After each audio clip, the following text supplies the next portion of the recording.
Assalamualaikum warahmatullahi wabarakatuh. Bismillahirrahmanirrahim. Alhamdulillahirabbil alamin. Wassalatu wassalamu ala asyrafil anbiya'i wal mursalin wa ala alihi wa sahbihi ajma'in. Amma ba'du.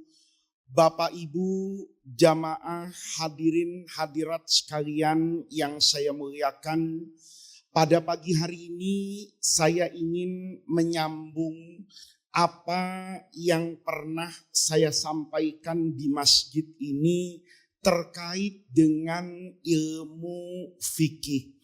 Ilmu fikih itu adalah ilmu yang dibutuhkan oleh kita dalam keseharian ibadah kepada Allah Subhanahu wa ta'ala. Orang sholat, orang puasa, orang zakat, orang mau kemudian umroh, haji dan lain sebagainya, itu pasti membutuhkan ilmu yang disebut dengan ilmu fikih. Karena setiap orang dalam ibadah kesehariannya itu tentu membutuhkan ilmu fikih ini. Maka seperti yang saya jelaskan dulu, fikih itu secara umum artinya pemahaman. Dalam Islam itu hukum secara sederhana ada yang dijelaskan detail oleh Allah Subhanahu wa ta'ala. Tetapi banyak hukum itu yang tidak dijelaskan secara detail dalam satu bentuk, tetapi di sana ada beragam ucapan Rasulullah yang kemudian jadi hadis, atau ada beragam pekerjaan yang dilakukan oleh Rasulullah terkait dengan satu ibadah yang nanti apa yang didengar oleh para ulama dari hadis atau ayat Quran, apa yang dilihat oleh para ulama dari ibadah yang dilakukan misalnya oleh Rasulullah dahulu di masa sahabat, atau yang dilihat oleh para tabi'in di masa sahabat, itu nanti akan melahirkan begitu banyak pandangan.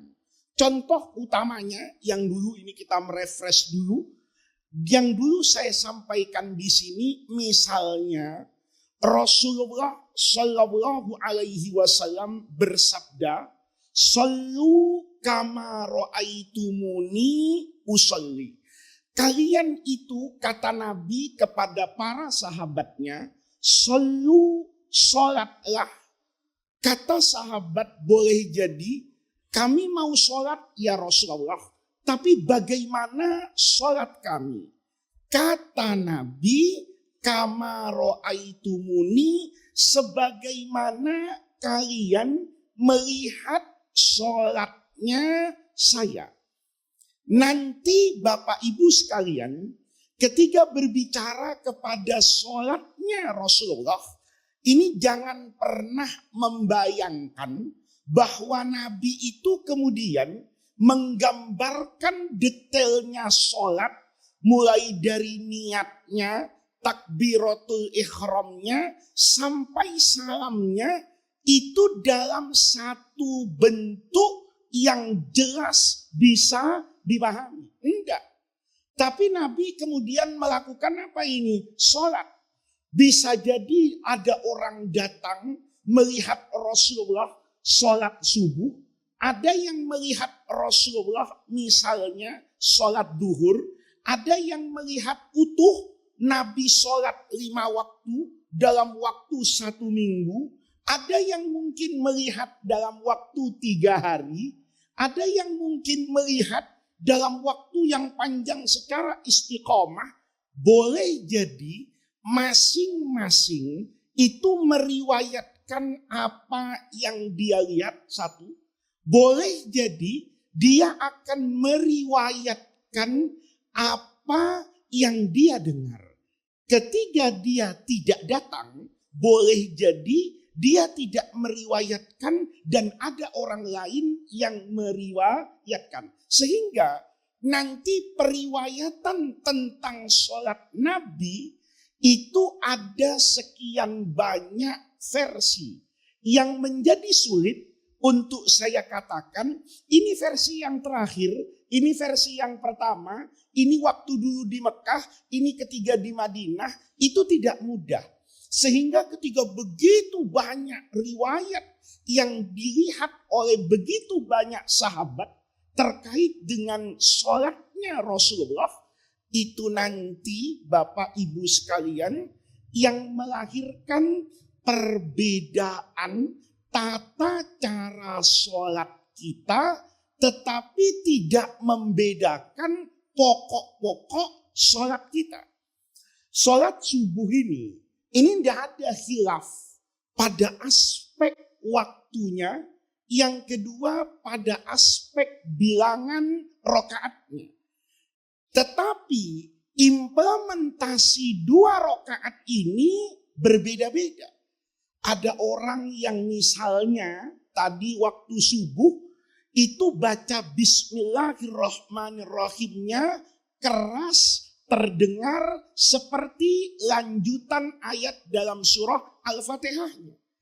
Ada satu masa Bapak umroh misalnya di Masjid Mekah dan Madinah, itu bismillahnya dibaca secara sirron. Bismillahirrahmanirrahim. Alhamdulillahirabbil alamin. Seperti itu. Ada bapak mungkin bertemu di belahan dunia lain, itu imamnya bahkan tidak membaca apa itu? Bismillah. Variasi dari 3 bentuk cara membaca Al-Fatihah ini, itu kalau kita tanya, kok bisa ya nabinya satu, cuma Nabi Muhammad, kan beda dengan paslon pilkada Pak, ada banyak itu, kita bisa milih-milih ikut yang mana. Nabinya kan satu, hadisnya kan satu dari Rasulullah, Qurannya itu wahyu dari Allah.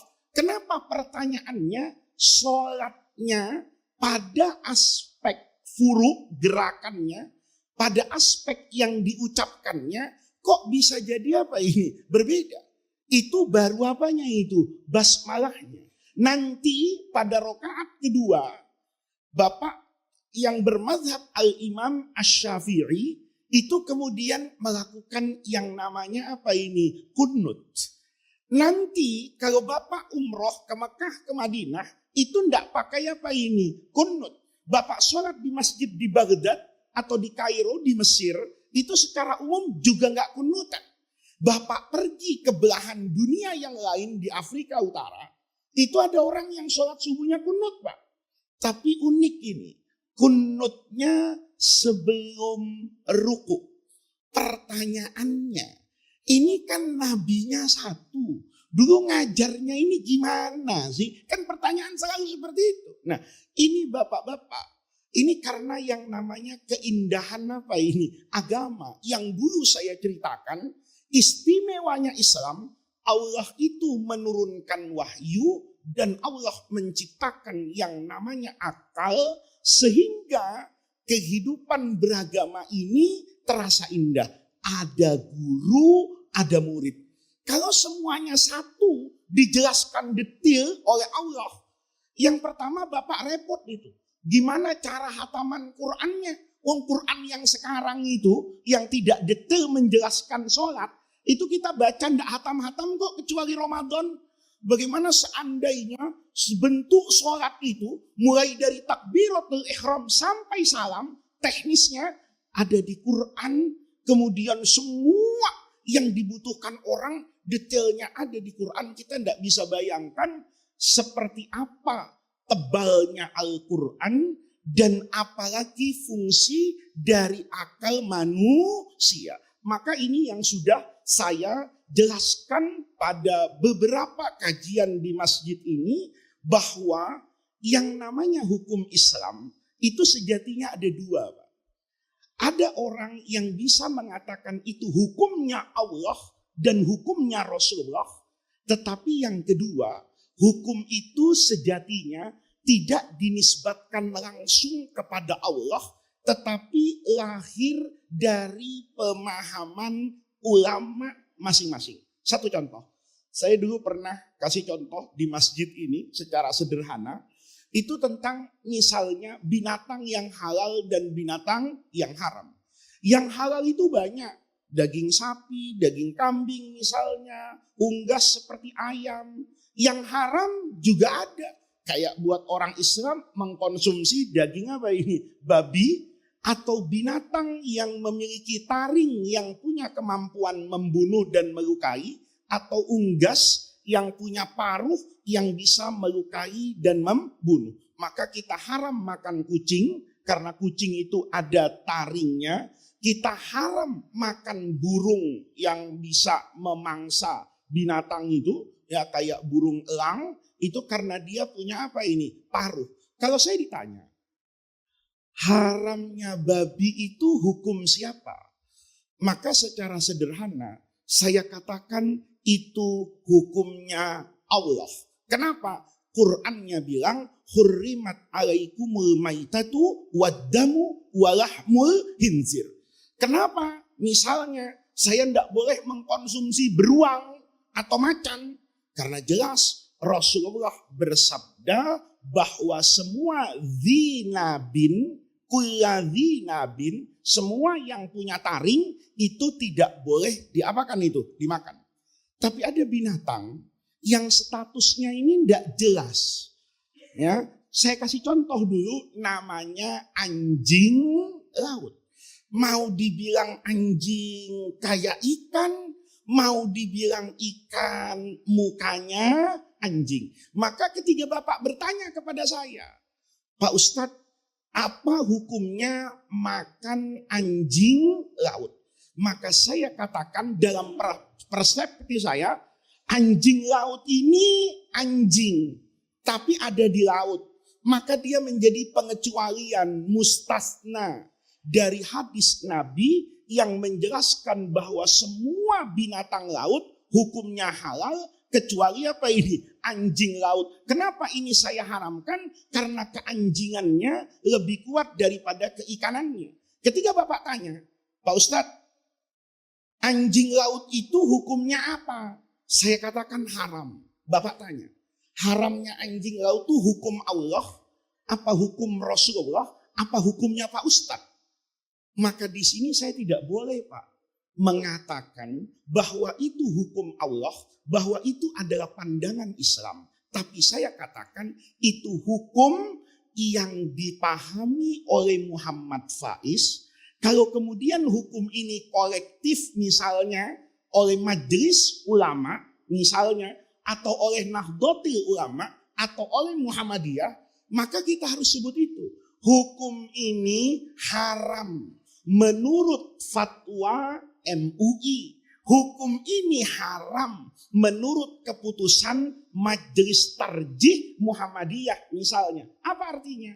Kalau nanti ada orang yang berfatwa berbeda, maka fatwa itu harus kita hargai. Kenapa? Karena semuanya lahir dari interpretasi kita terhadap ayat atau hadis, bukan makna yang ditunjuk langsung oleh hadis. Oleh karena itu Bapak-bapak, hari ini saya ingin menyampaikan penutup itu dari beberapa kajian yang pernah saya sampaikan di sini terkait perbedaan pemahaman dan pandangan.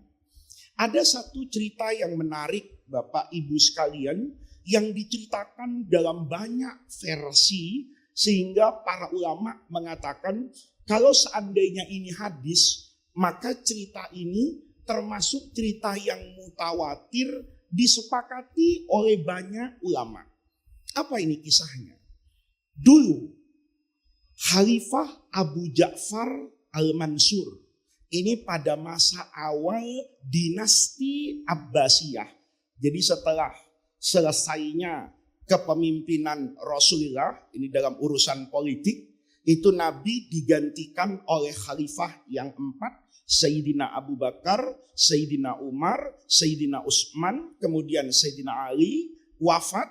Ya, 4 khalifah ini secara umum kemudian diganti oleh dinasti, Pak. Ya, ini sebetulnya penamaan khalifah itu kata bahasa Arab tajawuzan, karena kebiasaan mulut. Sebetulnya mereka itu kerajaan, Pak. Jadi setelah diganti Sayyidina Ali, kemudian nanti anaknya Sayyidina Ali, Sayyidina Hasan bin Ali, itu pada tahun 41 Hijriah, setelah ayahnya wafat, beliau dibaiat, tidak lama, beliau kemudian turun tahta, menyerahkan kepada Muawiyah bin Abi Sufyan hibnan lidima'il muslimin, supaya perselisihan di kalangan kaum muslimin ini tidak berlarut-larut. Kata Sayyidina Hasan, saya mau turun dari jabatan ini, kembali menjadi ulama, mengajarkan ilmu. Adapun kepemimpinan sekarang satu saja, jangan ada lagi kepemimpinan versi Sayyidina Hasan bin Ali dan versi Sayyidina Muawiyah bin Abi Sufyan. Maka berdirilah dinasti baru yang namanya dinasti Umayyah. Khalifahnya itu kayak kerajaan, Pak. Harus dari bapak turun ke anak, atau turun ke mantu, atau turun ke ponakan. Ini namanya Umayyah. Setelah Umayyah ini runtuh, ya, maka ada negeri baru, imperium baru yang namanya Abbasiyah.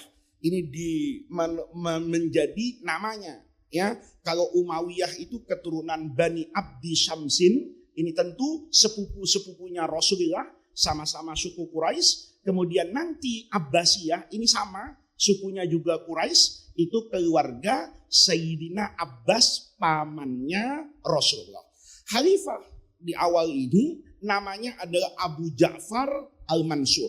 Beliau ketika menjadi khalifah itu melihat di tengah-tengah masyarakat itu sudah biasa terjadi perbedaan apa ini? Pandangan. Ada yang sholat subuh kunut, ada yang enggak kunut, ada yang bismillahnya keras, ada yang bismillahnya tidak keras misalnya.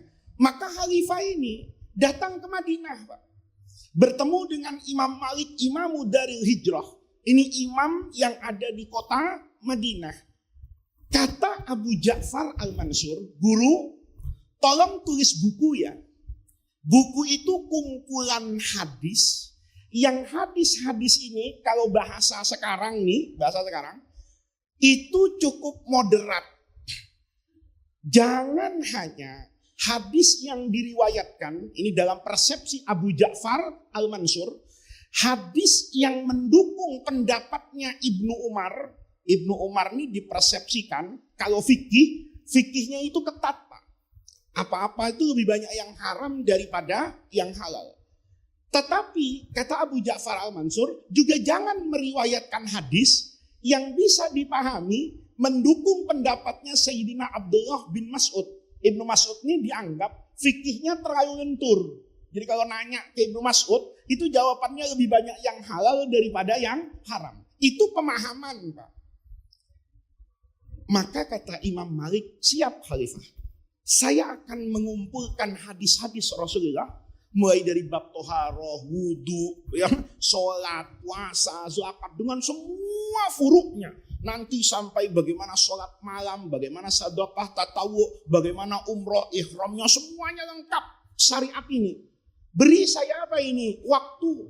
Maka disitulah bapak-bapak, Imam Malik menulis kitab hadis yang paling tua, yang sampai kepada kita, yang masyhur dengan nama kitab apa ini? Al-Muwatta. Jadi kitab hadis yang paling tua yang sampai ke kita itu adalah kitab Al-Muwatta. Bapak jangan tanya kemana Sahih Bukhari. Imam Malik jadi imam, Imam Bukhari itu belum lahir, gitu ya. Jadi orang tuh harus paham nih, jangan sampai loh enggak kan hadis itu Bukhari, Muslim, Abu Daud loh. Al-A'immah yang ahli hadis kutub as-sittah ini itu kalau kita tarik periwayatan ke atasnya, ia bertemu dengan imam fikih yang 4 ini. Imam Bukhari itu berguru kepada Imam Ahmad bin Hambal. Imam Ahmad bin Hambal itu muridnya Al-Imam Asy-Syafi'i. Imam Syafi'i itu muridnya Imam Malik. Lihat, ngarang Imam Malik ini Al-Muwatta. Ribuan hadis dia seleksi jadi, Pak. Begitu jadi, lapor sama presiden ini, ya, Abu Ja'far Al-Mansur. Ya Amirul Mukminin, ini buku sudah siap. Oke, datang beliau. Begitu datang, dilihat buku ini. Maka Abu Ja'far itu punya keinginan. Wah, ini buku bagus. Mau saya jadikan fikih resmi negara. Semua orang dalam urusan Islam harus menjadikan Muwatta ini sebagai apa ini? Kitab dasar, kitab panduan. Itu kalau saya yang ditawarin, mau Pak. Kenapa? Duit itu. Ya kan? Buku saya kemudian akan dicetak oleh Mensesnek, ya, lapor dulu sama Mayor Teddy, ini bukunya Pak Teddy, ya, tolong sampaikan sama Pak Prabowo, sudah jadi, nanti Menteri Agama kasih pengantar, maka Islam itu tinggal satu versi Pak, versinya Al-Muwatta. Itu Abu Ja'far Al-Mansur nawarin sama Imam Malik, itu di depan makamnya Rasulullah di Madinah itu. Kata Abu Ja'far, saya akan bawa buku ini ke Irak. Saya akan jadikan ini buku resmi negara. Mulai besok tidak ada lagi hukum fikih di negeri ini kecuali sesuai dengan apa yang kau tuliskan dalam kitab Al-Muwatta. Apa kata Imam Malik? La taf'al ya Amirul Mukminin. Ini lihat. Beliau dulu disuruh nulisnya mau. Kan beliau yang diminta. Kata Abu Ja'far, tulis buku, nanti buku ini bisa dijadikan apa ini? Sandaran dan pedoman. Begitu jadi, kata Imam Malik, la taf'al ya Amirul Mukminin. Jangan lakukan itu. Jangan buat kepres. Ya. Ini kalau saya senang betul Pak. Dapat keputusan presiden yang memutuskan atau bahkan naik ke DPR jadi undang-undang bahwa secara Islam hanya kitab Imam, karena undang-undang kan begitu Pak. Bapak kalau baca undang-undang negara, tafsir Islam itu sempit Pak. Tafsir Islam sempit, karena nggak boleh diluaskan. Contoh nih, yang paling mudah. Di Indonesia itu ada undang-undang perbankan.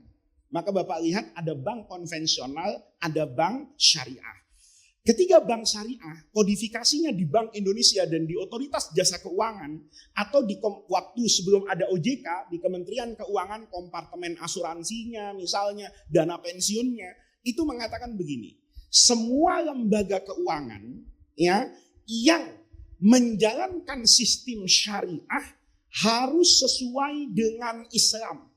Nih, Islam itu apa? Tafsirnya di Undang-Undang Perbankan cuma 3. Quran, hadis, dan fatwa Majelis Ulama Indonesia. Lihat. Kenapa? Karena hukum itu butuh kepastian, Pak. Kalau pengadilan misalnya tidak pakai kepastian hukum kayak begitu, bisa ribut. Contoh nih, Bapak sekedar tahu dalam Islam, orang yang mencuri itu dipotong tangannya. Persoalannya nggak sesederhana itu, Pak. Sebetulnya pencuri itu dipotong tangannya. Kalau mencuri harta senilai apa? Jangan sampai nanti ya orang itu di sini dipotong tangannya, di sana tidak dipotong tangannya. Dan itu bisa terjadi kalau pakai fikih. Kata Imam Syafi'i, tuqta'u yadus sarik, tangan pencuri itu dipotong kalau dia mencuri satu harta yang harta ini nilainya di atas rubu'u dinar, 1/4 dinar. Sekarang kalau emas itu 1,5 juta, berarti 1 dinar itu hampir 4,5 juta Pak. 1/4-nya itu 1 juta lebih. Kalau mencuri di bawah 1 juta, dalam mazhab Syafi'i nggak dipotong tangannya. Tapi di Andalusia, di Spanyol itu, ada imam namanya Daud Az-Zahiri. Kata Imam Daud Az-Zahiri, asal nyolong potong tangannya. Kalau hakim pengadilan Tangerang Kabupaten dengan kota Tangerang, mazhabnya beda, ribut Pak. Yang satu di kota Tangerang nyolong nasi padang 10 bungkus Pak. 1 bungkus 50.000, 10 500.000. Hakimnya bermadzhab Syafi'i nggak dipotong tangannya. Di penjara boleh, di hukum sosial boleh, tapi dipotong tangannya nggak boleh. Yang di Kabupaten Tangerang mazhabnya asal nyolong, potong tangannya. Demo orang. Ini hakimnya kayaknya disogok ini. Kenapa? Kok yang itu 10 bungkus tidak dipotong? Saya yang cuma nyolong 1 bungkus kok dipotong. Kenapa? Beda pandangan. Maka kata Abu Ja'far ini, saya ingin menerapkan ini bukan cuma di pengadilan. Sholat mulai besok harus sesuai muwatta. Puasa sesuai muwatta. Semuanya harus sesuai bukumu ini Imam Malik. Kata Pak Imam Malik ini Pak. Lataf ya Amirul Mukminin. Jangan lakukan itu. Kata Amirul Mukminin, kenapa? Kan bagus. Kalau nanti sholatnya seragam. Kata Imam Malik. Fa innan nasa qad sabaqat ilaihim aqawil. Orang-orang ini di Tangerang, di Serang, di Pandeglang, di Jakarta. Itu sudah terbiasa mengikuti aqawil, pandangan ulama yang mereka berguru kepada ulama itu.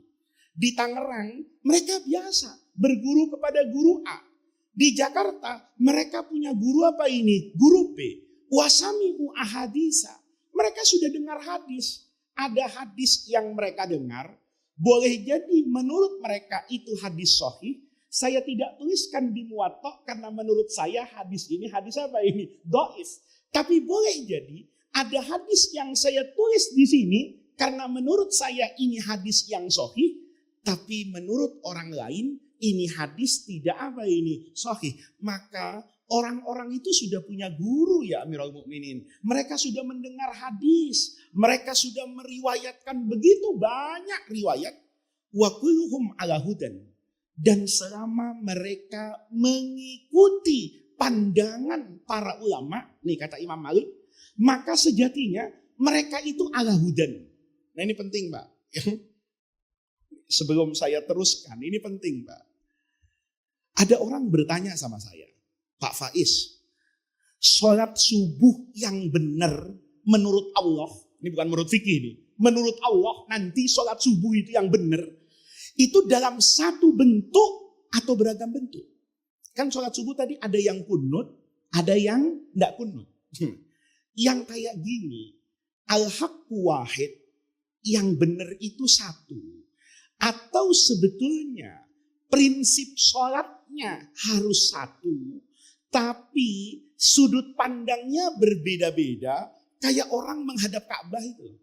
Kita kalau di Masjidil Haram, itu arah kiblatnya kan nggak ada Pak. Kalau Bapak sholat di Jakarta ini, secara umum ngadepnya ke arah barat. Kalau tidak ke arah barat agak miring begini, pasti dipastikan apa ini? Salah. Tapi di Masjidil Haram, kalau ditanya, kiblat ke barat, timur, utara, selatan, nggak tahu. Lo kok nggak tahu? Ya tergantung posisimu di mana. Karena kamu bisa saja menghadap kiblat, ya kayak Ka'bah di tengah. Saya dari sini begini kan Pak. Tapi bapak yang di belakang sana ke sana, bapak yang belakang sana ke sana, bapak yang belakang sana ke sana. Nah, yang seperti ini, apakah kemudian pandangan kita terhadap sholat subuh itu sejatinya itu? Sholat subuhnya yang 3 rakaat pasti salah. Kalau ada orang sholat subuh 3 rakaat, itu bukan soleh Pak. Itu nggak ngaji namanya. Kenapa? Karena sholat subuh itu cuma 2 rakaat. Yang tidak boleh berbeda itu takbiratul ihram dengan apa ini? Salam. Karena Rasulullah tidak punya versi yang berbeda terkait dengan takbiratul ihram. Tapi doa iftitahnya, cara baca fatihahnya, kunutnya kalau subuh misalnya, khilaf apakah di dalam doa, di dalam sholat, saya boleh berdoa kapanpun, atau doa itu harus dipanjatkan pada waktu gerakan tertentu. Itu yang menjadi apa ini? Khilaf. Kata Imam Malik, kalau persoalannya kayak kunut subuh, jangan mengklaim pandangan saya yang paling apa ini? Benar. Kenapa? Orang itu sudah biasa berguru dan menurut gurunya pandangan ini sudah sesuai dengan apa yang ada di Quran dan apa yang ada di hadis. Maka Imam Malik itu Pak, itu menarik sekali. Begitu Imam Malik menjelaskan hal seperti ini, itu nanti diwariskan, ya, diwariskan oleh para ulama yang menjadi muridnya Al-Imam Malik radhiyallahu anhu. Misalnya Imam Syafi'i. Imam Syafi'i ini ngaji 13 tahun, Pak. Di kakinya Imam Malik. Jadi Imam Syafi'i itu lahirnya di Palestina, ya, begitu masih kecil, balita, dibawa balik ke Mekah, kemudian besar di Mekah, alim di Mekah, kemudian dipinta oleh guru-gurunya untuk ngaji sama Imam Malik di Madinah. Di Madinah Imam Syafi'i ketemu, Pak, dengan murid utamanya Imam Abu Hanifah yang namanya Muhammad ibn Hasan Asy-Syaibani. Di situ Imam Syafi'i mendengar fikih versinya Imam Abu Hanifah. Dan Imam Syafi'i mendengar fikih versinya Imam Malik. Dengan Imam Malik ketemu. Dengan Imam Abu Hanifah tidak ketemu. Karena Imam Abu Hanifah wafat, Imam Syafi'i baru lahir, Pak. Jadi Bapak bisa bayangin, ini imam beda level. Imam Abu Hanifah wafat sebagai Syekhul Islam di Baghdad yang paling alim. Ini Imam Syafi'i baru apa ini? Lahir tahun 150 Hijriah. Maka Imam Syafi'i, begitu Imam Malik wafat, kata Imam Syafi'i, saya mendengar fikihnya Imam Abu Hanifah dari satu murid Muhammad ibn Hasan Asy-Syaibani. Maka saya harus mendengar dari murid-murid yang lain. Maka Imam Syafi'i ini di antara imam yang 4, ini imam yang paling banyak jalan-jalan cari ilmu, Pak.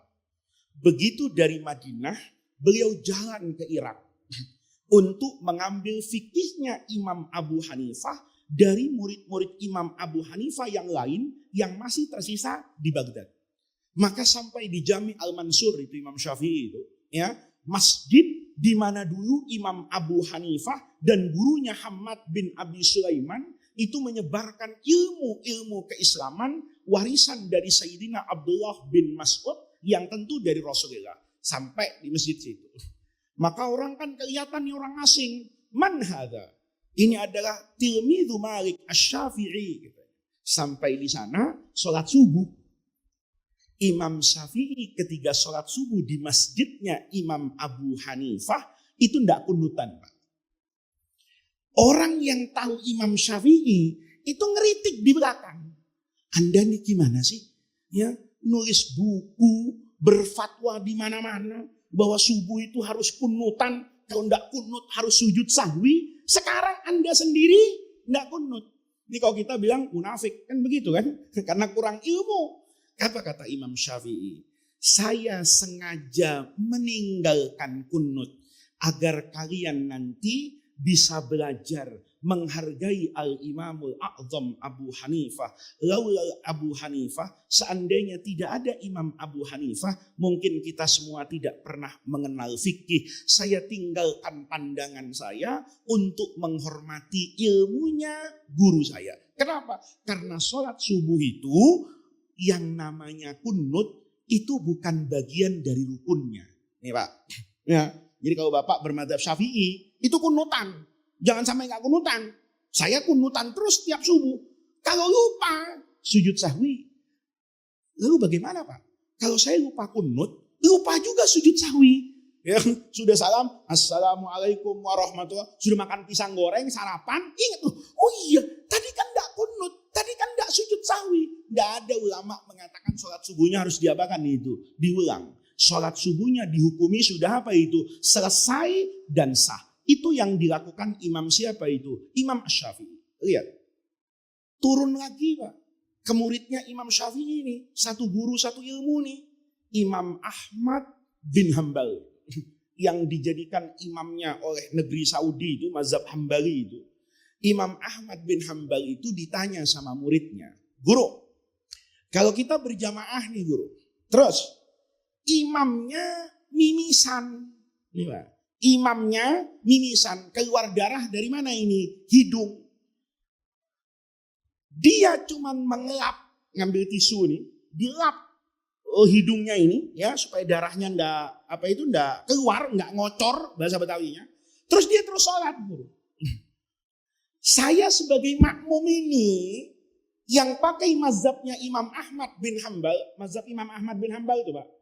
Darah keluar atau muntah itu bukan soal membatalkan sholat, tapi membatalkan wudhu. Jadi kalau Bapak nih mau masuk masjid, nauzubillah, mimisan Pak. Dalam mazhab selain mazhabnya Imam Ahmad, darahnya itu dibersihin aja, kan najis. Cukup muka bapak saja diguyur air, bapak langsung sholat. Wudhunya tidak batal menurut Imam Malik Pak. Maka Imam Ahmad ini ditanya muridnya kayak gitu, guru, tahu-tahu ketika keluar mimisan ini, imamnya tuh ngambil tisu guru, ya, karena dia merasa mau mimisan itu, dikasih apa ini? Penahan. Tapi dia keluar apa ini? Darah, tapi darahnya kan tidak keluar dari hidung Pak, ya. Artinya tidak kena baju dan hukumnya najis, enggak itu. Dia ada di dalam lorong hidungnya dijaga begini, tapi dia mimisan. Ya, atau kayak orang Betawi dulu itu, dikasih daun apa itu namanya, sirih kan, ditaruh di hidungnya begini, terus dia sholat Pak, jadi imam. Kata Imam Ahmad, muridnya tanya, guru, kalau imam kayak gitu tuh saya gimana guru? Kata Imam Ahmad, kalau imamnya tetap sholat, kamu juga teruskan sholatnya. Loh, bukankah guru berfatwa kalau kalau orang keluar darah dari hidungnya atau muntah dari mulutnya, maka wudhunya jadi apa ini? Batal. Kalau wudhunya batal, maka sholatnya otomatis tidak sah. Kan begitu. Kata Imam Ahmad, kamu sholat saja. Nanti kalau sholatmu yang di belakang imam keluar keluar darahnya, kemudian ditanya sama malaikat nanti di akhirat, ya, kamu kenapa kemarin sholatnya nggak dibatalin, ngulang lagi, kan imamnya keluar darah. Jawab saja, saya sholat di belakang Imam Malik dan saya sholat di belakang Sa'id ibnil Musayyib, karena kedua tokoh hebat di Madinah ini berfatwa bahwa semua yang keluar dari tubuh manusia, kalau bukan pipis dan dari pantat, maka itu najis iya, tapi tidak membatalkan wudhu. Ya Pak. Nih, apa yang ingin saya sampaikan Bapak di penghujung kajian ini, betapa para ulama itu ketika tahu bahwa ini ranah fikih, itu mereka tidak kemudian menjadikan perbedaan pandangan ini sebagai apa ini? Persoalan yang bisa memecah belah persatuan apa ini? Umat.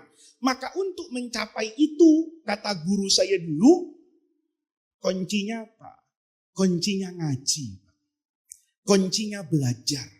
Kuncinya mendengar fikih ini dari banyak orang agar hidup kita ini tidak terasa apa ini? Sempit. Saya kemarin itu ngisi acara, Pak. Acara itu temanya haul akbar. Haul itu kan peringatan orang yang sudah meninggal setahun, 2 tahun. Ada orang tanya sama saya, Pak Faiz katanya, haul itu kan tidak pernah dikerjakan oleh Rasulullah. Kan tidak pernah Bapak dengar ada haul di masa itu, haulnya Nabi Muhammad atau di masa Sayyidina Umar, haulnya Abu Bakar As-Siddiq, kan tidak pernah terjadi. Orang tuh nanyanya bagus lah. Kan haul ini tidak pernah dikerjakan di masa itu. Terus kata saya, ya kalau nggak pernah dikerjakan Nabi, kan tidak boleh. Kata dia, saya tanya sama dia, agama itu boleh kita melakukan segala sesuatu, itu bukan persoalan Nabi mengerjakan atau Nabi tidak mengerjakan. Karena ada yang dikerjakan oleh Nabi, saya tidak boleh mengerjakan. Ada yang Nabi kerjakan, tapi saya tidak boleh nyontoh. Apa contohnya Pak? Tawaf. Nabi itu tawaf haji seumur hidupnya, cuma sekali aja. Itu Nabi yatufu ala rahilah. Nabi itu tawafnya di atas apa ini? Unta. Tapi fatwanya semua orang tahu Pak. Kalau tawaf itu afdolnya jalan. Nih, Nabi Muhammad tuh ketika haji kan cuma sekali, Nabi Hajjatul Wada itu. Itu sekali-kalinya haji Nabi, tawafnya itu ala rahil. Tapi tidak ada ulama dari masa sahabat sampai sekarang itu yang mengatakan tawafnya naik unta.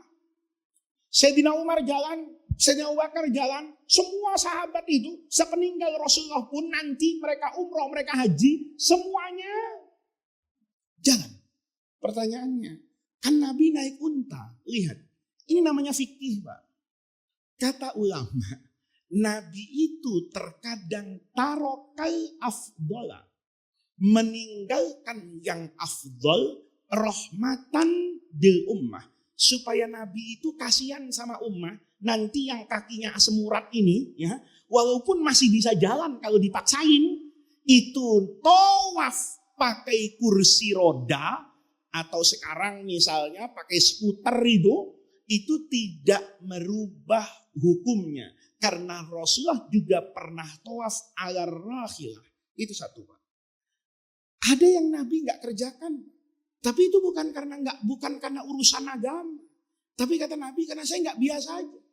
Ada banyak makanan yang dihidangkan kepada Rasulullah, Nabi itu nggak mau makan, Pak.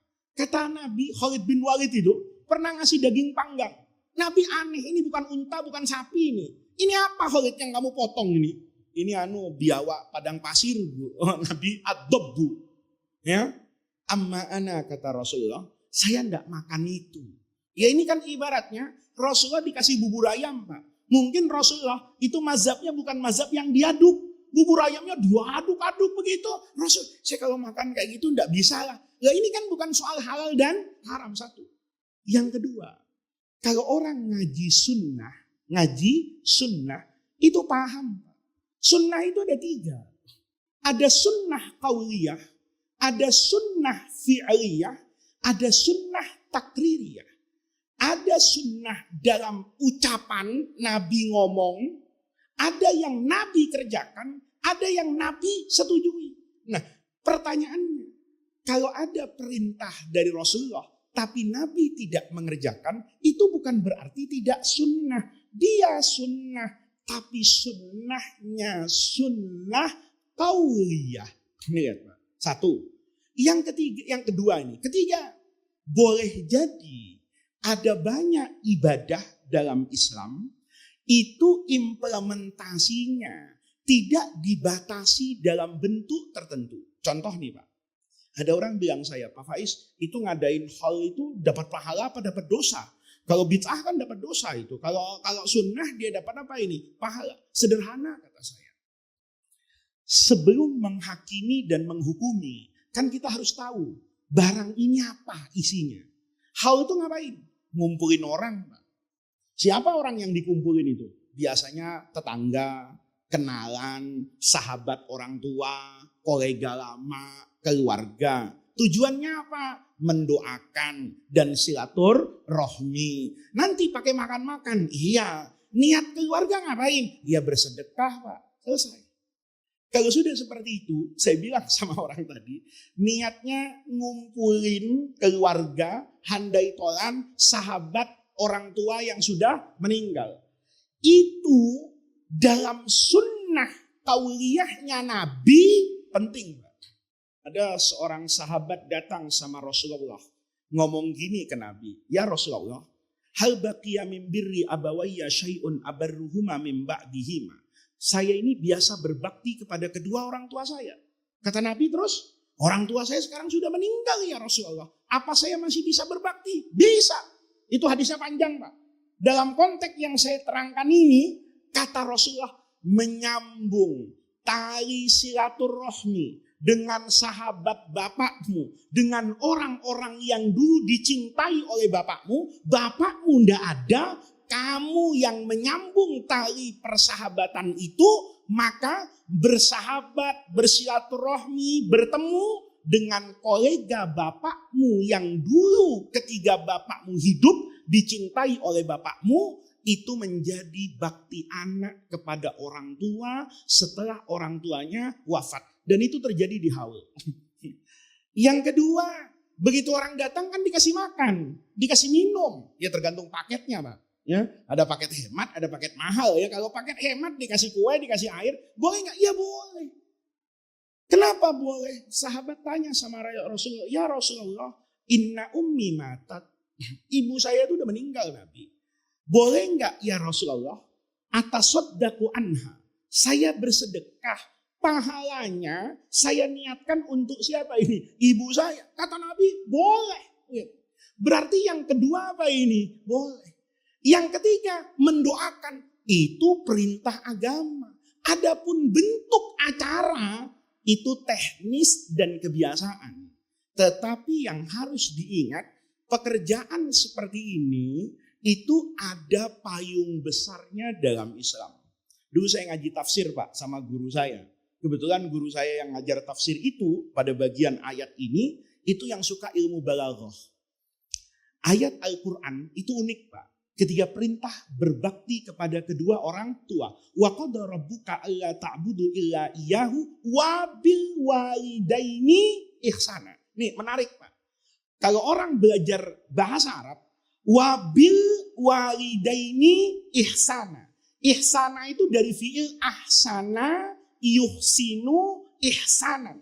Itu biasanya bersanding dengan huruf jar ila bukan dengan ba. Jadi kalau saya bilang, kamu berbuat baik ya kepada tetanggamu, ahsin ila jironika. Kalau saya katakan ada seorang murid yang berbuat baik kepada gurunya, maka bahasa Arabnya seringnya bunyinya ahsanat tolibu ila ustadihi. Tapi di ayat ini itu menggunakan huruf ba. Bil walidaini ihsana itu tarkib bahasa Arab aslinya ahsin anta biwalidaika, berbuat baik kepada kedua orang tua. Kata guru saya dulu, kenapa kok harus pakai huruf ba? Jawabannya sederhana Pak. Karena di antara arti huruf ba itu al-ilsaq. Nih Pak. Al-ilsaq itu nempel secara keseluruhan. Jadi kalau Bapak ngelihat nanti, kalau Bapak ke Maroko, orang di Maroko itu wudhunya unik Pak. Ya, kalau saya boleh contohkan itu, wamsahu biru usikum. Dia dari belakang Pak gini. Diginikan, semua ini dibasahin tangan, diginikan begini, ya, terus dibalikin ke depan ini, belakang ini, ya. Kenapa kok mereka berwudhu seperti itu? Kata Imam Malik, wamsahu biru usikum, ba itu lil ilsaq. Harus secara apa itu? Menyeluruh. Beda dengan Imam Syafi'i yang mengatakan ba itu litab'id, untuk sebagian saja.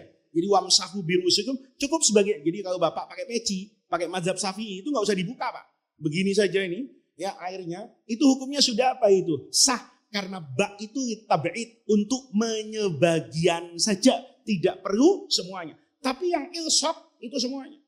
Maka kata guru saya, wabil walidaini ihsana itu artinya berbuat baik secara keseluruhan kepada zatnya orang tua. Keseluruhan itu apa? Jasmani dan rohani.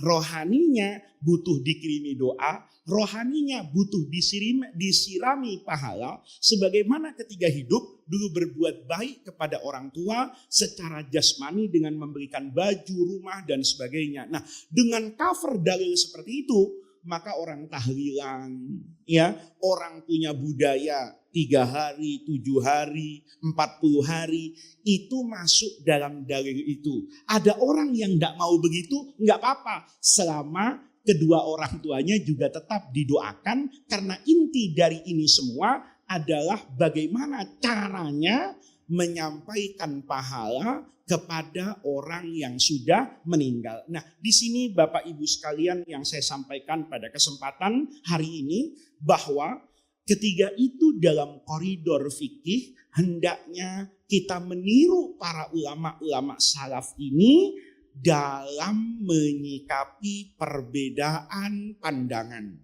Jadi apa yang sudah biasa dan dilakukan secara umum di masyarakat itu kita ikuti.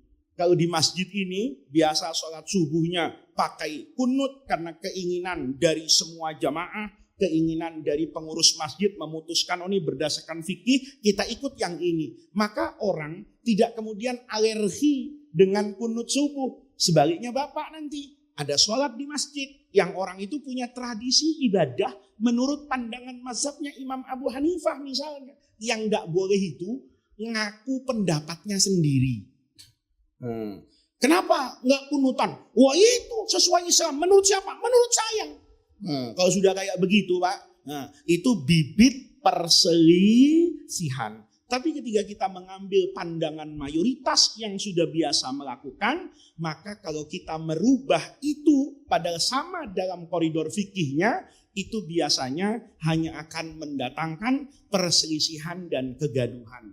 Ini yang bisa saya sampaikan pada pengajian pagi hari ini. Kalau ada yang ingin ditanyakan dan saya bisa menjawab, tentu dengan senang hati akan saya jawab. Wallahul muwaffiq ila aqwamit thoriq. Wassalamualaikum warahmatullahi wabarakatuh. Assalamualaikum warahmatullahi wabarakatuh. Pak Kiai, ada dua hal yang ingin saya mohon pencerahannya. Yang pertama, bahwa hukum ilmu fikih itu ada cabang-cabangnya. Ada muamalah, ada ibadah. Nah, yang saya pertanyakan mengenai cabang mengatur warga negara dengan pemerintah. Siasah kalau nggak salah. Nah, apakah di zaman Rasulullah itu ada bentuk pemerintahan? Dan kalau saya baca di dalam Umar pernah mengangkat gubernur, salah satu gubernur. Nah, mohon penjelasan. Yang kedua tadi mencantumkan bahwa baktinya pada orang tua itu ada baik itu waktu ada maupun sudah tiada. Nah, kalau kita misalnya berumroh atau berhaji, itu membadalkan sebagai bentuk kepada ini, bagaimana hukumnya? Terima kasih. Assalamualaikum warahmatullahi wabarakatuh.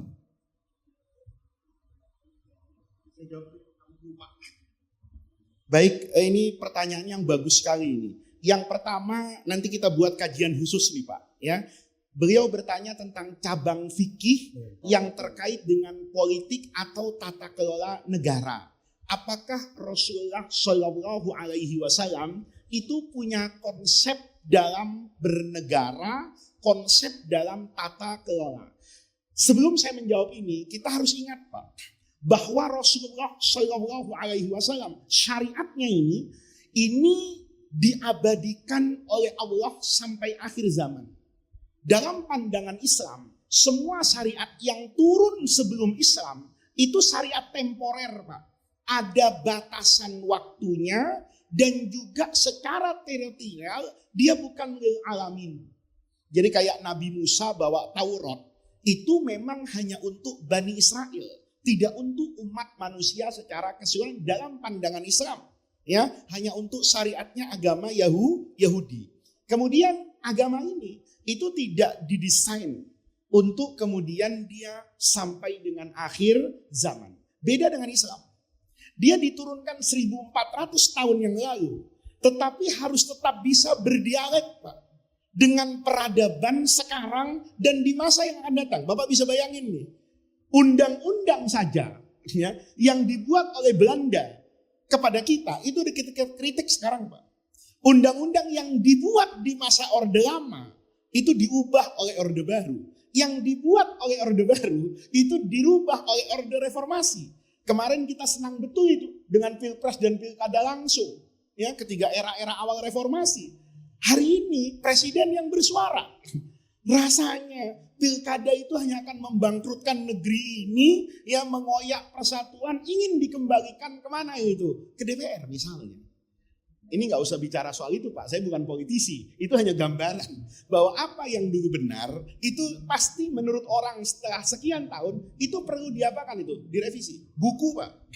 Buku itu ada cetakan pertama, ada cetakan kedua, ada cetakan ketiga. Di setiap cetakan pasti ada penambahan atau ada pengurangan yang namanya revisi. Tapi Islam, ini wahyunya kan nggak boleh direvisi Pak. Begitu Rasulullah wafat, maka wahyu ini selesai.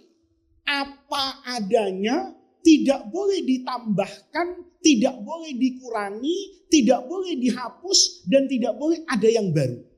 Padahal kehidupan manusia ini kan terus berkembang. Oleh karena itu, kalau pertanyaannya, konsep detailnya dalam Islam, maka tidak ada. Kalau Bapak tanya, Rasulullah itu pemerintahan yang diridhoi oleh Nabi, Itu yang demokrasi, monarki, parlementer, tidak ada Pak. Tapi uniknya, semua bentuk itu bisa cari dalil di Islam. Ini menarik Pak. Jadi kalau Bapak lihat, dalam Islam itu ada banyak mazhab, ada banyak gerakan, ada banyak katakan sekte, ada banyak kelompok. Anehnya, mereka semua tetap kembali kepada Quran dan hadis loh Pak.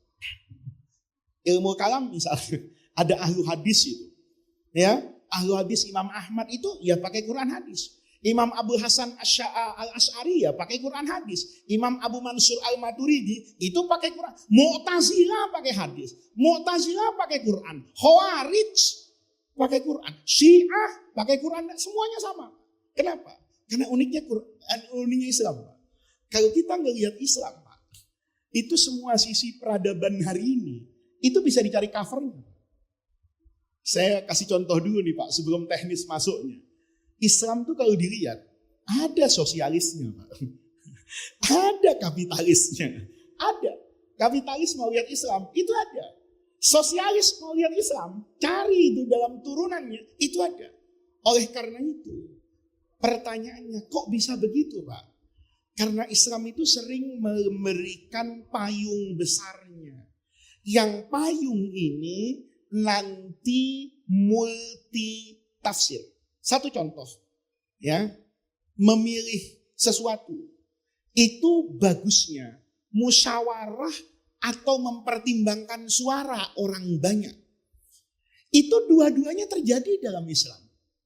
Nabi sesuai dengan wahyu perintah Allah itu wasyawirhum fil amri. Bentuk utama dalam Islam itu syura, musyawarah. Karena musyawarah itu butuh akal, Pak. Ya, kalau elektabilitas itu butuh survei dan keterkenalan, tapi tidak perlu butuh akal-akal banget. Ya, orang pintar surveinya kalah ya kalah, Pak. Orang tidak pinter-pinter amat, surveinya bagus, modalnya kuat, kadang-kadang bisa jadi, kadang-kadang. Ada juga orang yang pintar, tidak punya uang, tapi dicintai oleh rakyatnya, menang, ada. Tapi kalau musyawarah, itu tidak bisa Pak, pakai survei. Musyawarah itu tidak bisa pakai bansos, pakai bantuan, nggak bisa. Musyawarah itu harus pakai apa itu? Akal. Maka ini jadi pertama Nabi. Tapi Nabi pernah memutuskan, itu berdasarkan suara orang banyak. Apa contohnya?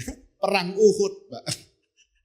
Perang Uhud itu kan ada dua pertanyaan waktu itu. Kita bertahan di dalam kota Madinah, atau kita keluar dari Madinah, cari medan perang, kita pancing Quraisy itu untuk ke sana. Maunya Rasulullah itu bertahan di dalam kota Madinah. Maka itu nanti terjadi pada perang yang terakhir antara Nabi dengan semua suku Arab yang namanya perang Khandaq. Yang Nabi gali parit itu, Khandaq itu bahasa sejarah Pak. Bahasa Qur'annya, ada surah di Qur'an namanya surah Al-Ahzab. Maka perang itu dalam Quran disebut dengan perang Ahzab. Itu Nabi bertahan di dalam. Tetapi waktu itu sahabat yang ngajak keluar Pak. Semua suara sahabat, jangan Nabi, jangan di dalam. Kalau ada apa-apa nanti hancur semua nih kalau kita kalah. Ini dari awal niatnya kalau kalah Pak. Kalau kalah ini kan rumah kita, langsung diserbu anak-anak kita gimana? Kata Nabi maunya kalian apa? Pancing Quraisy keluar dari Madinah di Uhud. Bapak jangan bayangin Uhud sekarang waktu umroh dekat dengan Madinah. Dulu Uhud dengan Madinah itu jauh. Karena kota Madinah zaman Nabi ya semasjid itu. Jadi kalau Bapak sekarang masuk Masjid Nabawi yang besar itu, ya dulu itulah kota Madinah di zaman Rasulullah. Jadi ke Uhud itu jauh. Kata sahabat, nanti Nabi, la qaddarullah, kalau ada takdir Allah mengatakan kita kalah, separuh ini bisa lari dulu ke Madinah, mengamankan Madinah. Tapi kalau di Madinah begini, kata Nabi, begitu ya? Kata Abu Bakar, iya. Kata Hamzah, iya. Waduh, kata Nabi, jadi kalian maunya kita ikut? Iya Rasulullah. Nabi ikut. Itu inspirasi kan Pak. Nah, boleh diartikan sama yang mau membawa pemilu ini ke DPR, ini bisa juga dijadikan dalil Pak. Tapi Nabi ketika perang Uhud, itu kan nggak nanya semua orang, nggak dimasukin semua orang tuh dalam DPT. Yang ditanya sama Nabi itu kan tokoh-tokohnya, mayoritas tokohnya maunya begitu. Nah tokoh itu sekarang bisa aja kan Pak Dibuat konsep perwakilan yang ada di DPRD misalnya. Nah, ini konsep Islam Pak secara umum. Karena kalau Islam itu berpihak kepada satu konsep, boleh jadi konsep itu baik di masa tertentu, boleh jadi konsep itu tidak baik di masa tertentu. Misalnya ya, saya nggak boleh nyebut negeri orang.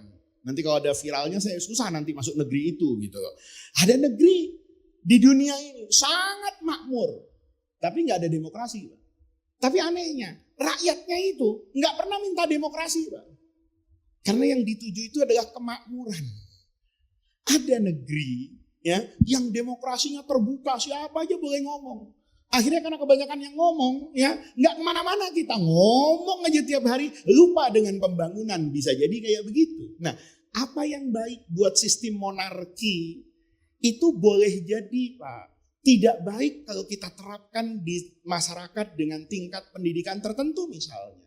Tetapi budaya lokal masing-masing itu kan punya kearifan. Jepang yang maju itu sampai sekarang, kaisarnya itu kan punya ketentuan tertentu. Inggris yang sangat liberal itu masih mengakui monarkinya, menjaga itu dan sebagainya. Nah, oleh karena itu Islam tidak mau masuk ke perdebatan yang seperti itu.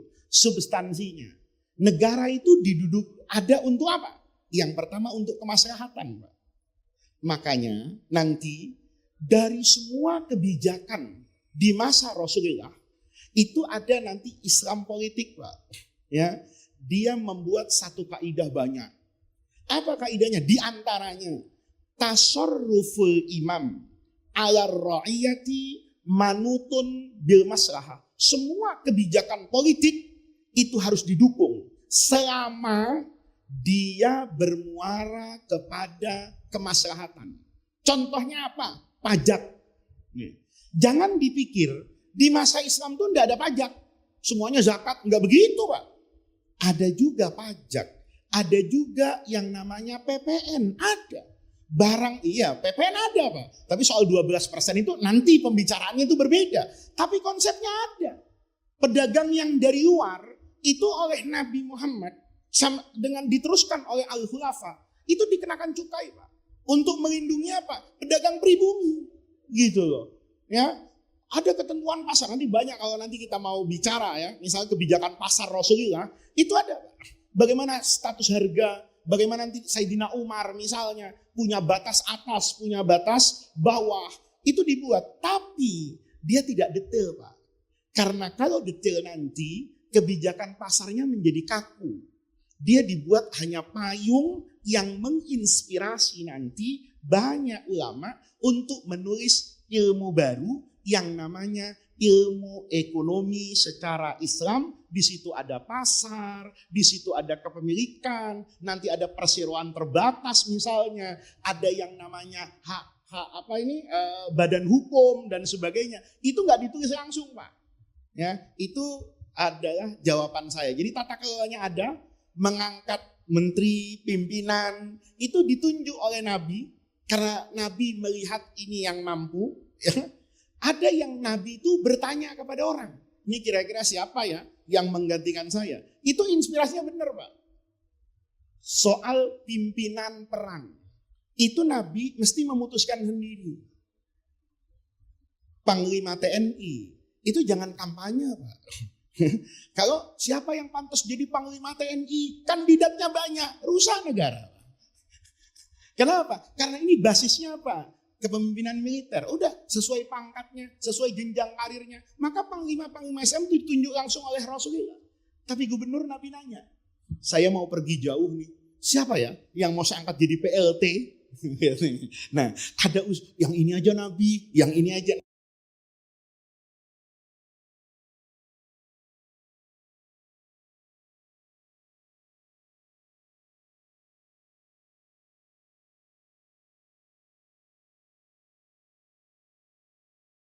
Mendatang dapat kesempatan haji. Ayah bapak belum pernah haji. 2 hal. Yang pertama sudah meninggal. Atau dalam kondisi fisik yang sudah tidak memungkinkan orang itu untuk berangkat haji. Mohon maaf Pak ya. Misalnya orang tua bapak udah sepuh banget. Ya, sudah pikun atau sudah lemah. Tapi masih ada Pak. Tapi orang kayak gini nih rasanya haji sekarang ini nggak mungkin. Maka bapak nanti berangkat haji, niatkan untuk orang tua bapak. Sederhana. Kalau bapak namanya bapaknya bapak namanya Ahmad, itu niatnya sudah waktu labbaiknya itu Pak. Kalau kita haji, labbaik Allahumma labbaik hajjan, ya Allah saya jawab panggilanmu tuh untuk saya pergi haji, tinggal bapak labbaik hajjan an walidi Ahmad. Itu boleh. Umroh boleh Pak. Selama bapak sudah pernah umroh. Bahkan lebih bagus Pak. Jadi kalau bapak misalnya punya kesempatan umroh, terus bapak bilang, saya ini udah sering umroh. Umroh kali ini saya mau niatkan pahalanya untuk nenek saya. Bapak itu tetap dapat pahala loh. Karena yang capek bapak kan. Bapak tetap dapat kebaikannya. Tapi pahalanya itu dikasih sama orang tua bapak atau yang bapak niatkan. Itu tidak mengurangi pahala bapak mengerjakan ibadahnya secara pribadinya Pak. Jadi ini bagus sekali untuk dilakukan ya bapak-bapak.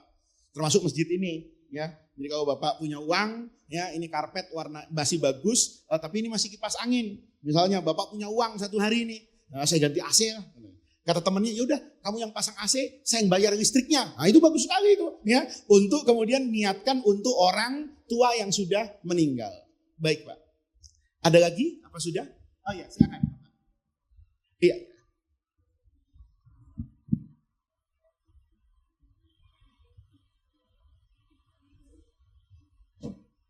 Assalamualaikum warahmatullahi wabarakatuh. Waalaikumsalam.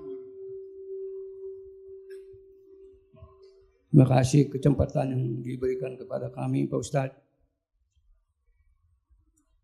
Tadi Pak Ustadz menerangkan bahwa kita sholat sebagaimana kita harus menirukan sholatnya Nabi ya. Yang saya tanyakan waktu itu sholat Nabi itu ada doa kunut enggak untuk subuh Pak Ustadz? Ya. Nah sekarang kita kan menurut Imam Syafi'i itu doa kunut seakan-akan penting sekali. Menurut Imam Ahmad tidak. Itu boleh tidak baca kunut. Itu kalau dia sholat di masjidnya Imam Ahmad Imam Syafi'i bisa baca kunut. Tapi kalau itu toleransi sekali sepertinya. Dan menurut Imam Syafi'i tadi katanya kalau kita nggak baca kunut harus sujud sahwi. Sedangkan doa kunut ini emang tidak termasuk di rukun sholat. Nah sekarang kita sebagaimana saudara-saudara kita di Palestina karena memang mendapat musibah dalam keadaan perang. Banyak anjuran dari para ulama baca kunut tajilah supaya mendoakan kepada saudara-saudara kita yang mendapat musibah, ada keringanan atau ada perbaikan dari pertolongan Allah. Itu bagaimana Pak Ustadz menurut pendapat Ustadz. Kemudian yang kedua, berkaitan doa juga, kita waktu sholat sujud terakhir itu kita katanya Allah lebih dekat dari urat tenggorokan kita. Kalau kita berdoa, insya Allah Allah kabulkan. Bagaimana kalau kita berdoa dengan doa yang itu sapu jagat saja, Robbana atina fid dunya hasanah wa fil akhirati hasanah wa qina adzabannar. Kalau enggak kita bisa bahasa berdoa pakai bahasa Indonesia boleh enggak Ustaz? Itulah yang perlu kami tanyakan. Terima kasih atas jawabannya. Wassalamualaikum warahmatullahi wabarakatuh. Baik Bapak, ini yang pertama, sholat kita itu kayak Nabi, tapi versi yang dipahami oleh guru kita. Karena guru kita bermadzhab Imam Syafi'i, maka memahami kunut subuh itu ada. Jadi kalau saya boleh mulai jawaban ini secara umum terkait dengan kunut. Semua ulama itu sepakat bahwa kunut itu adalah bagian dari ajaran agama yang disebut namanya al-kunut itu masyru'. Tetapi kapan kunut ini dibacanya? Nih.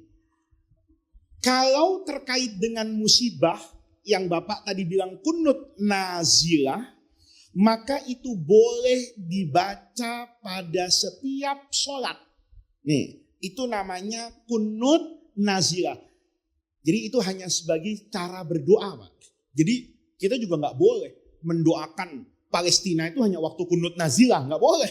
Tapi dalam setiap kesempatan kita berdoa, itu ya kita juga harus ingat dengan saudara-saudara kita yang ada di Palestina. Bahkan bukan cuma di Palestina, mungkin di Tangerang, Pak. Tetangga Bapak ada yang sakit, tetangga Bapak ada yang kurang rezekinya, itu kita doakan. Hanya saja kalau musibahnya ini sangat berat, itu disunnahkan oleh ulama yang namanya kunut nazilah. Semua ulama sepakat kunut nazilah itu boleh dilakukan pada setiap waktu sholat, kapanpun dan dimanapun, itu namanya kunut nazilah. Boleh dilakukan secara sunnahnya itu berjamaah, tapi kalau Bapak sholat sendiri pun boleh melakukan yang namanya kunut nazilah. Ini satu. Yang kedua, kunut yang nempel pada sholat fardu dulu nih. Ya. Kata Imam Syafi'i itu berlaku pada kunut subuh. Kata Imam Malik berlaku pada kunut subuh afdalnya sebelum ruku. Kata Imam Abu Hanifah dan Imam Ahmad kunut subuh ini nggak ada. Sudah dihapus hukumnya. Dalilnya sederhana, Pak. Ya, ketika turun ayat atau firman Allah Subhanahu wa taala yang berbunyi laisa laka minal amri syai'un aw yatuba alaihi. Ayat ini mengatakan kepada Rasulullah urusan masa depan pribadi orang-orang yang tidak beriman kepadamu, memusuhimu tuh, pribadinya si A, si B, si C, itu bukan urusanmu Muhammad, itu urusan saya. Karena dulu Bapak-bapak, Rasulullah itu pernah melaknat orang secara individu. Jadi orang yang kebangetan, yang di perang Uhud itu, mau membunuh Nabi, melukai Nabi, sudah melakukan tindakan yang di luar batas kemanusiaan, itu nama orangnya disebut sama Nabi itu. Ya Allah, turunkan laknat buat si fulan, si fulan, si fulan. Itu disebut namanya sama Nabi. Dalam kunut itu. Ini Nabi dulu kunutan, Allahumma, ya kan? Il'an fulan, ya Allah laknat itu fulan, itu kebangetan, itu nyakitin saya dan kaum muslimin. Turun ayat ini. Laisa laka minal amri syai'un aw yatuba alaihi. Jangan begitu Nabi Muhammad. Ya, nah itu orang yang sekarang memusuhimu belum tentu loh nanti masuk neraka. Siapa tahu husnul khotimah masuk ke dalam apa ini? Surga. Maka Nabi kemudian meninggalkan kunut. Nah, di sini bedanya, Pak. Kata Imam Syafi'i, yang ditinggalkan oleh Nabi itu kunut yang isinya melaknat individu tertentu. Adapun kunut yang Allahumma hdina fiman hadait itu tetap. Kata Imam Abu Hanifah dan Imam Ahmad, zohirnya Nabi ninggalin kunut. Ya semenjak itu tidak ada lagi kunut. Itu kalau sholat apa ini? Fardu. Nanti sholat sunnah itu beda-beda lagi, Pak. Kita di Indonesia yang bermadzhab Syafi'i itu kalau tarawih kunutan juga, Pak. Tapi tanggal berapa? 15. Nah, itu jadi tanda juga itu. Kenapa kampung pada sepi? Itu udah kunutan, tanggal 15 sudah banyak yang mulai mudik kan gitu. Kita kunutnya Ramadan itu 15 terakhir, Pak. Imam Abu Hanifah dengan Imam Ahmad yang tidak kunut subuh ini, fatwanya Imam Ahmad kunut itu min awali Ramadan. Jadi waktu sholat witir dari tanggal 1 Ramadan, Imam Ahmad dan Imam Abu Hanifah sudah kunutan. Imam Syafi'i dengan Imam Malik itu maunya kunutnya 15 hari ke atas. Berdasarkan apa? Ya riwayat yang mereka dapatkan dari Rasulullah. Imam Abu Hanifah menambahkan dalam sholat witir setiap malam nih kalau kita witir, itu juga disunnahkan untuk melakukan yang namanya kunut. Jadi sebetulnya imam-imam ini kunutnya nanti itu pahalanya sama, Pak. Yang Bapak setiap subuh kunutan, tapi sholat witir enggak kunutan rasanya. Atau jangan-jangan enggak witir malam ini, kan begitu kan? Yang sholat witir rasanya dalam mazhab Imam Syafi'i sholat malamnya itu enggak perlu apa ini? Kunut.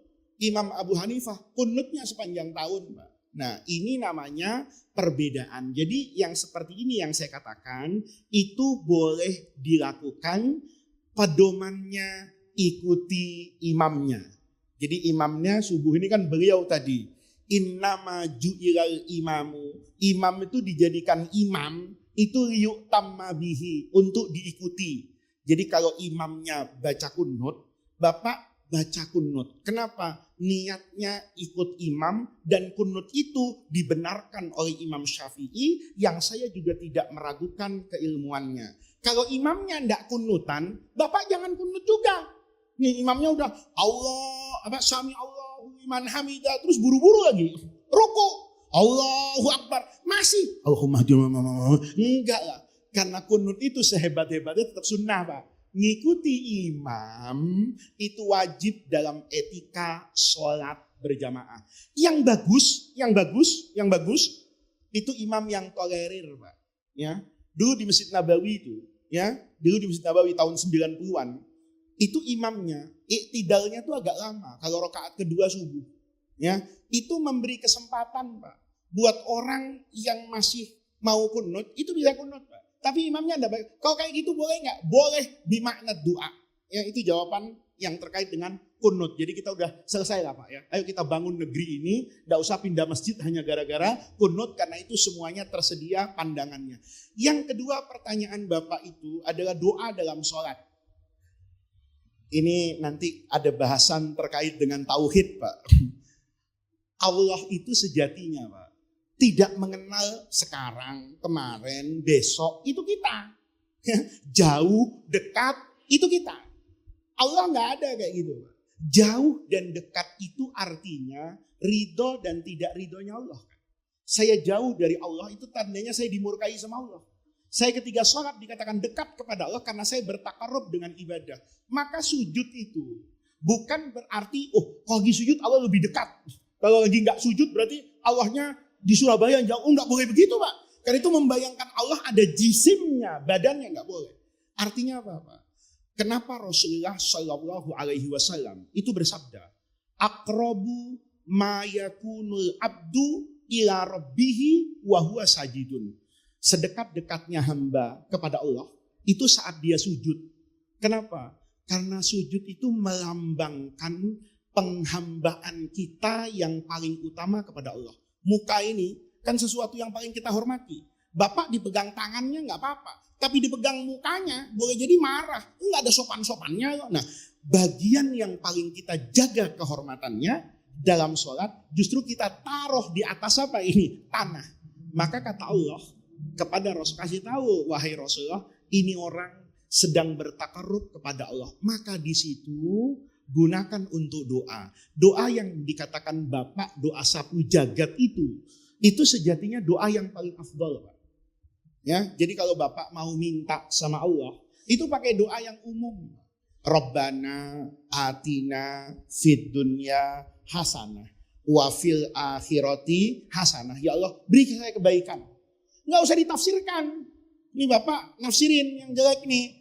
Terus malaikat bisik, kebaikan apaan? Apaan? Ya Innova lah. Masa Avanza kan begitulah. Itu yang salah, Pak. Ya.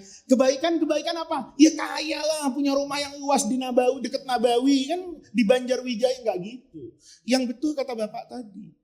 Doa itu ketika Rabbana atina fid dunya hasanah. Ya Allah, berikan kepada saya yang baik dari Engkau. Dan semua yang datang darimu ya Allah, saya janji dalam hati saya akan saya pandang sebagai kebaikan. Itu doa, Pak. Nah, kalau ditafsir, itu nanti hawa nafsu. Makanya Bapak kalau sering minta, nggak dapat, berhenti.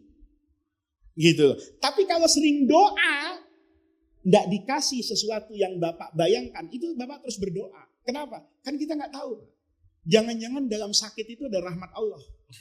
Gara-gara sakit, rajin baca Quran. Ya kan? Gara-gara nggak naik-naik pangkatnya, rajin duha. Ya kan? Nah, ini namanya di balik sesuatu itu ada kebaikan. Rabbana atina fid dunya Ya Allah kasih saya yang baik. Oh iya ya. Baiknya Faiz itu jadi ustadz. Coba saya Pak jadi politisi. Belum tentu kayak begini. Ya, belum tentu ngomongnya begini. Belum tentu. Apa tuh? Oh Faiz tuh bagus jadi gubernur aja, dia gubernur yang begitu. Saya bagus tuh karena gak jadi gubernur Pak. Kalau saya jadi gubernur, jangan-jangan lebih rusak dari gubernur sekarang. Lebih diktator dari seorang sekarang. Lebih serakah dari yang boleh jadi saya tidak jadi ke sana. Itu karena Allah baikmu tuh di sini. Ada orang yang bisa baik karena kemiskinannya. Tapi ada juga orang yang bisa baik karena kekayaannya. Maka yang diminta itu betul kata Bapak. Rabbana atina fid dunya hasanah. Dan kalau mau ditafsir harus dengan bahasa Arab. Nggak boleh pakai bahasa Indonesia. Kecuali di dalam hati. Boleh. Kayak misalnya. Iyyaka na'budu wa iyyaka nasta'in. Kan paham Bapak?